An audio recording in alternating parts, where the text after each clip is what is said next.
Saya Hilbert Branar dan sekarang saya akan membacakan pertanyaan yang ingin ditanyakan kepada Pak Mario, tentunya melalui Facebook. Saya tampilkan pertanyaan yang ini dari Snazzy Mumu. Pak Mario, bagaimana cara menjadi pribadi yang ikhlas dan berbahagia atas semua yang Tuhan berikan? Karena sekarang saya sedang mengalami skenario Tuhan yang cukup berat. Salam super, Pak. Salam super adik Mumu. Adik Mumu yang baik hatinya, memang orang yang disebut ikhlas itu menerima kebenaran Tuhan seutuhnya. Tidak bertanya lagi mengenai kebenaran Tuhan, tapi bertanya mengapa kita tidak seindah yang dimaksudkan oleh Tuhan. Kalau mau bertanya itu, kan niat Tuhan selalu baik, ingin memuliakan kita. Pertanyaannya, kenapa kok aku belum mulia? Gitu toh? Pertanyaannya itu. Why me? Mengapa aku yang belum? Oke. Pernah Anda melihat orang baik yang nasibnya tidak baik? Pernah. Nah, itu keadaan permanen atau sementara? Sementara. Kalau begitu, orang yang ikhlas menerima ketetapan Tuhan termasuk menerima keadaan itu sementara. Ikhlas kan? Sementara. Kenapa? Kemiskinan itu sementara bagi orang yang bersyukur dan sabar, karena dia akan segera keluar. Kekayaan itu sementara. Berarti kalau gitu, kalau kita tahu bahwa keadaan itu sementara, berarti ada kekuatan yang hebat sekali dalam upaya. Itu. Satu lagi. Terus bilang, kenapa aku sudah berupaya lama? Ada nggak orang yang merasa seperti lari tapi wajahnya menempel dinding? Upaya, itu masalahnya belum. Banyak di antara kita sekarang ini hidupnya sedang senjata untuk mengerti bahwa kita belum sampai, itu senjata, satu katanya yang paling penting apa? Sabar. Sabaran adalah kesediaan untuk menunggu sampai masa dimuliakannya kita. So, kalau begitu, tidak ada pilihan bagi orang-orang yang mau untuk patuh kepada ketetapan Tuhan, kecuali ikhlas, lalu bersyukur, lalu yang B satu lagi, bersabar, B satu lagi yang menghebatkan apa? Berupaya. Nah, tiga ini loh, yang menjadikan upayanya kecil, tetapi hasilnya besar dan penuh berkah. Amin. Amin. Terima kasih Anda yang terus mengirimkan pertanyaan, baik lewat Facebook ataupun lewat Twitter. Sekarang saya akan kembali ke sahabat super yang hadir di studio untuk bertanya. Saya persilahkan siapa? Perkenalkan, saya Romi dari Bandung. Pertanyaannya, bagaimana tips untuk mempercepat akibat? Tips untuk mempercepat akibat. Ya, terima kasih. Super sekali. Cara mempercepat terjadinya akibat adalah mempercepat mulainya sebab. Siapa yang ingin segera jadi orang kaya raya? Jangan ragu-ragu karena ada malaikat yang mencatat orang yang tidak angkat tangan. Yo, siapa yang ingin jadi kaya raya? Angkat tangan. Tuh, setelah diancam, lihat. Berarti kita itu tidak segera kalau tidak diharuskan. Kalau diancam tadi, malaikat mencatat yang tidak angkat tangan. Langsung, aku. Gitu kan? Berarti kita membutuhkan pengharusan. Ya. Good. Kalau Anda, yang muda mana yang muda? Yang muda. Ini dia. Yang lebih muda lagi. Ini ya, muda.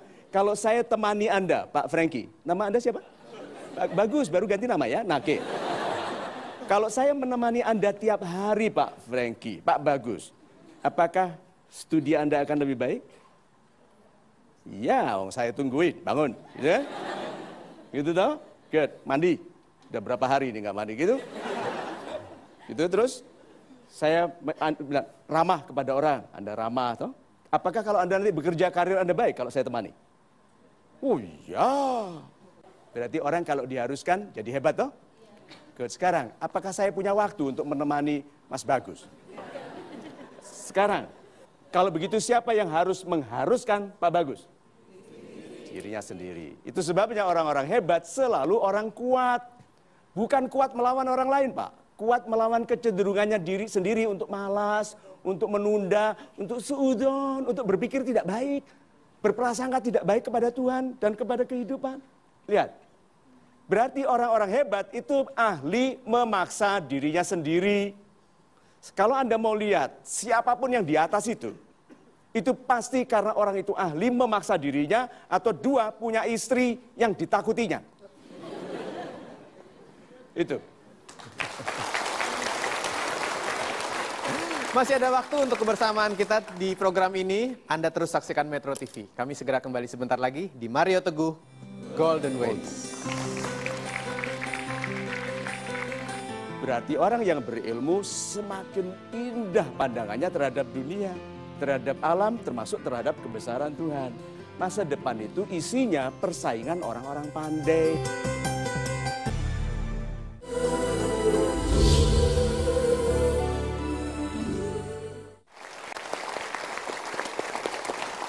Beberapa kali tadi Pak Mario mengatakan soal pendidikan, bagaimana kita harus menjadi orang yang memiliki pendidikan yang baik, harus menjadi orang yang berilmu tentunya. Pertanyaan saya di segmen terakhir ini adalah berbicara mengenai ilmu, Pak. Seberapa besar pentingnya kita memiliki ilmu dalam kehidupan ini? Sahabat-sahabat saya yang baik hatinya, agama itu sebetulnya untuk orang berilmu. Karena kalau tidak berilmu, agama itu hanya diwarisi sebagai keyakinan yang tidak bisa dicari penguatannya. Karena dia tidak memiliki kemampuan memikirkannya. Itu sebabnya kalau orang sangat tinggi pendidikannya, ilmunya lalu beragama, besar kemungkinan agamanya, imannya sangat kuat, sangat kokoh. Nah, ilmu adalah mata yang kita gunakan untuk melihat Tuhan. Tidak ada cara lain untuk melihat kebesaran Tuhan kecuali dengan ilmu untuk mengetahui betapa kecilnya kita dan betapa perkasanya Tuhan dan begitu penyayangnya kepada kita. Kalau Anda naik pesawat, sudah kira-kira sampai pada 900 meter gitu, sudah mulai kelihatan bahwa kota itu mengecil, gunung mengecil, sehingga kafling-kafling yang dipertengkarkan orang itu hilang. Lalu kita melihat di atas sana, bilang, my God, kita bertengkar untuk hal yang sekecil itu ya. Itu sebabnya Tuhan itu demikian anggun dan penyayangnya, yang maha besar itu melihat yang kecil-kecil bertengkar tentang yang kecil-kecil, tidak gemes loh. Berarti tadi penggunaan imajinasi, logika, untuk melihat yang tidak terlihat. Berarti betul ya, semakin berilmu seseorang semakin tahu. Berarti orang yang berilmu semakin indah pandangannya terhadap dunia, terhadap alam, termasuk terhadap kebesaran Tuhan. Maka adik-adik saya yang baik hatinya, masa depan itu isinya persaingan orang-orang pandai, terdidik. Jangan hindari pendidikan hanya karena ada anak-anak malas yang ingin Anda sama bodohnya dengan mereka. Sekolah yang baik. Itu. Super sekali Pak Mario, terima kasih untuk jawabannya. Di akhir program bisa kita masuk pada kesimpulan. Yes, terima kasih Mas Ilbram, sahabat-sahabat saya yang baik hatinya. Apabila kita ingin menjadi pribadi yang damai, karena semua pertumbuhan dibangun di atas kedamaian. Nah, sahabat-sahabat saya yang baik hatinya, tidak ada apapun bisa dibangun kecuali di atas kedamaian. Dan kehidupan ini bisa mulai mencapai bentuk damainya apabila kita punya dua hal. Untuk menyikapi apapun yang dilemparkan sebagai pikiran dan apapun yang dimasukkan sebagai perasaan. Yaitu yang pertama, kasih sayang. Dan yang kedua, pengertian. So, sahabat-sahabat saya yang baik hatinya, tidak ada niat Tuhan kecuali kebaikan, maka baikkanlah hati, baikkanlah pikiran, baikkanlah dugaan. Sebab akibat sudah berlangsung dan kita sekarang menampilkan akibat dari sikap dan perilaku kita sebelum ini. Jadi, anjurannya dalam program ini, pilihlah sikap pikiran yang baik dan berlakulah baik karena 3 hal ini. Apabila yang Anda pikirkan baik, yang Anda katakan baik, dan yang Anda lakukan baik, Anda tidak mungkin salah. Itu. Terima kasih Pak Mario. Dan mudah-mudahan dalam suasana lebaran, di hari penuh kemenangan, Anda bisa menikmati bersama orang-orang yang paling Anda sayangi. Terima kasih sudah menyaksikan program ini. Kita bertemu lagi di kesempatan yang lain. Minal aidin wal faizin. Saya Hilbram Lunar. Mudah-mudahan kita bisa segera bertemu tentunya di Mario Teguh Golden Ways.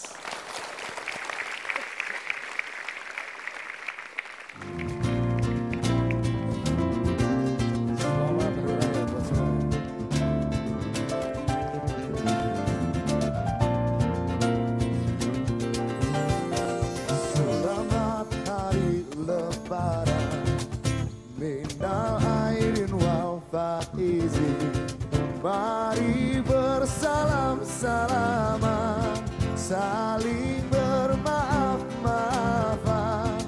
Ikhlaskanlah dirimu, sucikanlah hatimu. Sebulan berpuasa, jalankan perintah agama. Selamat hari lebaran, minal aidin wal faizin. Mari bersalam-salaman, saling bermaaf-maafan. Kita berkumpul semua bersama sanak saudara. Tak lupa kawan semua, jumpa di hari bahagia. Selamat hari lebaran. Yang saya bisa petik dari sebab akibat tadi adalah bahwa kita harus menjalani hidup dengan kebaikan dan apapun yang kita lakukan harus tuju pada kebaikan. Saya jadi berpikir jika memang hidup kita itu baik, pasti kita akan merasakan hal yang baik juga. Saya menjadi lebih pasti dan lebih ikhlas dalam menjalani kehidupan untuk kedepannya. Kita harus mempunyai keyakinan bahwa kita akan menjadi yang terbaik. Terima kasih atas materi yang diberikannya pada hari ini. Dengan materi yang diberikan Pak Mario sungguh bermanfaat bagi saya dan kawan-kawan saya karena mendapatkan ilmu yang sangat tinggi. Yang saya bisa petik dengan sebab yang baik, kita akan berakibat yang baik juga. Salam buat Pak Mario, terima kasih.